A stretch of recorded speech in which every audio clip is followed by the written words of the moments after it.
So this is Gigabyte graphic card driver, AORUS GeForce RTX 3090 Master 12G, and let's check the deep specification of this graphic card.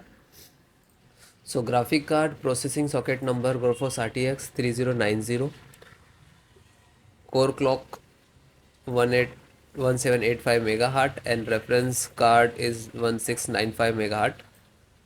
DUD core 109496, memory graphic card clock speed 90,500 megahertz, graphic card limit 24 GB, types of graphic card GDDR6X, and this is graphic card bus speed, which is transfer data to graphic card to VRAM.